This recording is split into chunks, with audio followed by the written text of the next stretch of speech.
everyone, this is Angela from Lost Reviews, and I'm here with the director and producer of Hobo with a Shotgun. We have Jason and Rob. Hi guys. Hey. How are you liking it down here in Austin for South by Southwest? It's so amazing.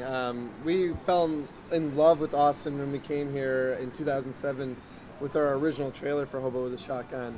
And ever since then, I think we've been back probably I've been here I think 10 times. Yeah, probably. at least 10 times since then. It's like a home away from home. It is. It's so welcoming, and everyone here is great. And we've been. I don't know if it's like this for everyone, but we've been really embraced by the people here, and we have like some of our best friends in the world in this town, and it's awesome. It's a really nice town. People are just so much more friendly here. They are, and they're so hospitable as well too. They take care of you here. Yeah. So your screening for Hobo with a Shotgun was last night, and I went and saw it and loved it. It was fantastic. The crowd reaction is really kind of the best part of it, though, right? Yeah, it's definitely a movie that the crowd needs to interact with. Yeah. Well, it's kind of a thing we've done with all our movies that we made, our shorts that we made. It's always a focus. Like we want to make the movie-going experience a rock show.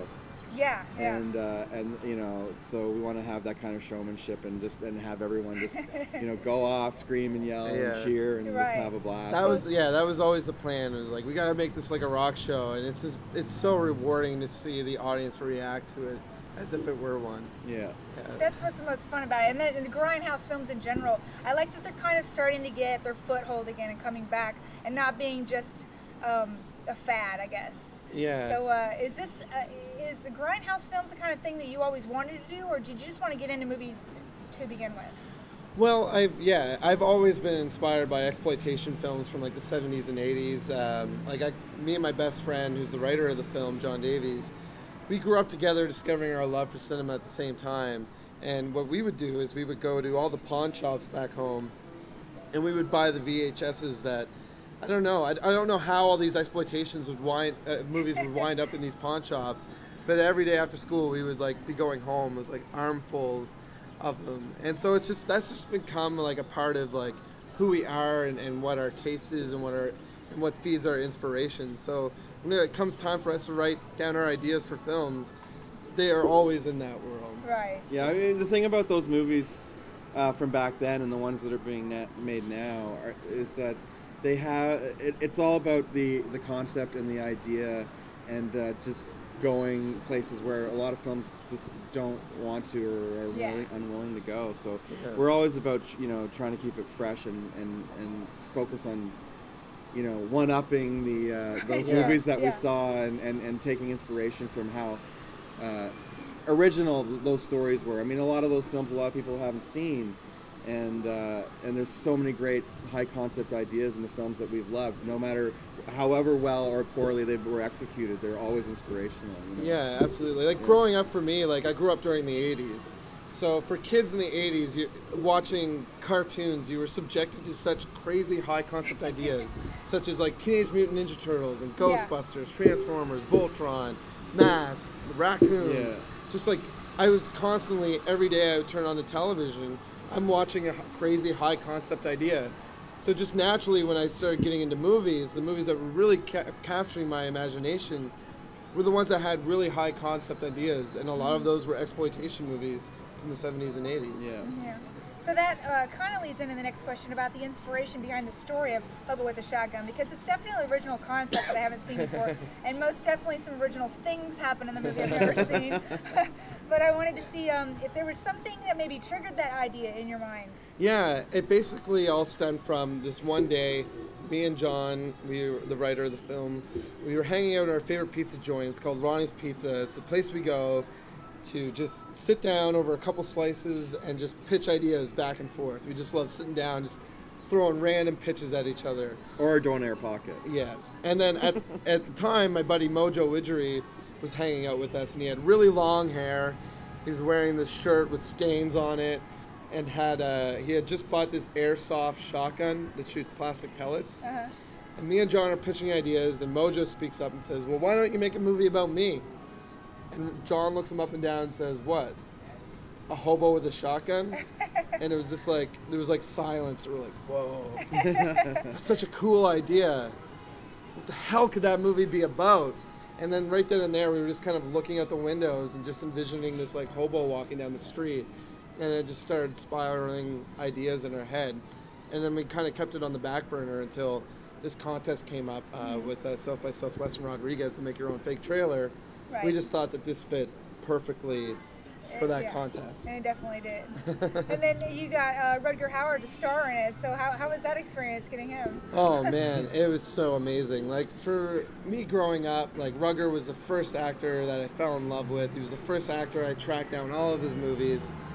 And when our distributor asked us to write down our top 5 favorite actors who we would dream of having to play the role, Like no holding back. Don't yeah, worry. just about like write down Yeah. anyone, and it'll give us an idea as to who you're going for. And so, just, naturally, I just put Rutger Hauer down, Yeah. thinking, there's no way in hell that would ever happen. But at least it'll give everyone an idea of who I'm going for. And Rutger's got this classic style, and he's just so cool on the screen, and he has this mystery behind his eyes. He has this way of saying so much, but when he doesn't have to say anything at all, Yep. he just comes across. And that's who I wanted. I wanted someone like that. And I never, ever would have thought that we would actually get Rutger Hauer.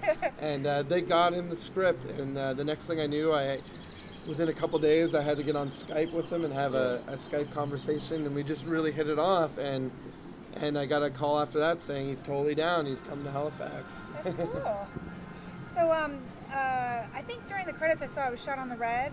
Yep. Is that correct? Yeah. But you had such a heavy saturation in the film. It was the first thing I noticed, like opening credits. It was like a beautiful shot, but it also looked like it was still filmed in the 70s or something. So how did you do those little tricks there? Well, because we're so inspired by that world, and I'm heavily influenced by Dario Argento and Brian Treacher Smith and the color palettes that they use in their films. And our DOP, Kareem Hussein, is totally in tune with that world. He comes from that world. Yeah. And we had the luxury of having him come and live with us for 3 months prior to going into pre-production. Oh, wow. And so we just got to go to all the locations and basically figure out, okay, where we're going to put our lights, what gels are we going to put on them for what colors.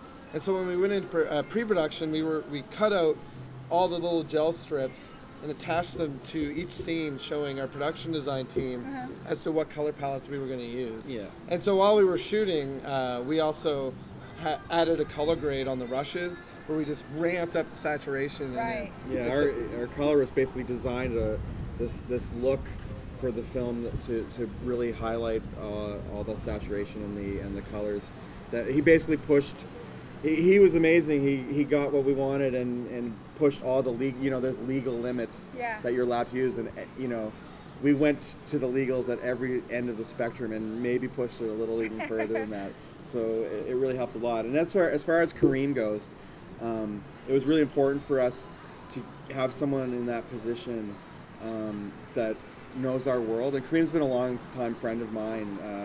And I worked on one of his movies, one of the first film I ever worked on was one of his films back in Montreal. And rather than not have someone share our language and have to teach them the look that we want and the references that we would bring up, with Kareem, it was just, he knows the genre.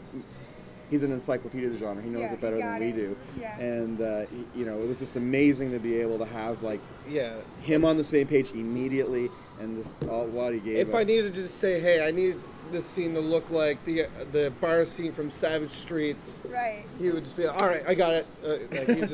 He knows. it. Yeah. And as far as the red camera, you're right.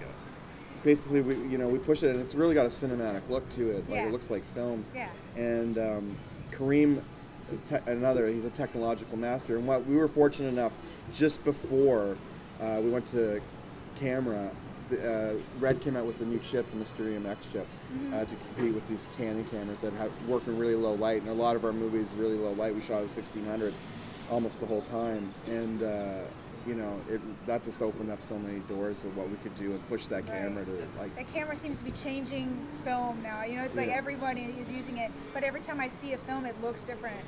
Yeah.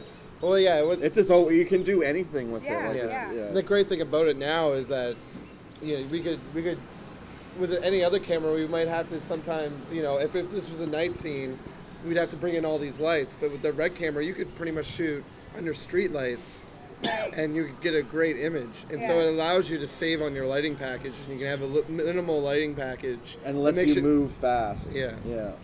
You can, shoot faster, which Yeah, was, that's we shot this action movie in 24 days. We shot Hobo's Shotgun in 24 days, and it was, we were averaging over 45 setups a day, which is kind of insane. Yeah. So we needed to move, and the Red let us move really quickly. That's good. Well, I also wanted to compliment you on the special effects, or rather, lack thereof, really, because one particular scene in the end with the girl's hand going into the fan, that was really brutal, but I enjoyed that. I guess that's pretty much all I have here for you today, guys. I want to spread the word about, I hope everyone can get out there and see Hobo with a Shotgun. Oh, thank you. And I guess you're playing another show tonight. Do you have any other ideas for how to hop out of a trash can? Not yet. I don't know. We'll try to come up with something fun. Okay. Well, thanks, guys. Thank you so much. much. Cool.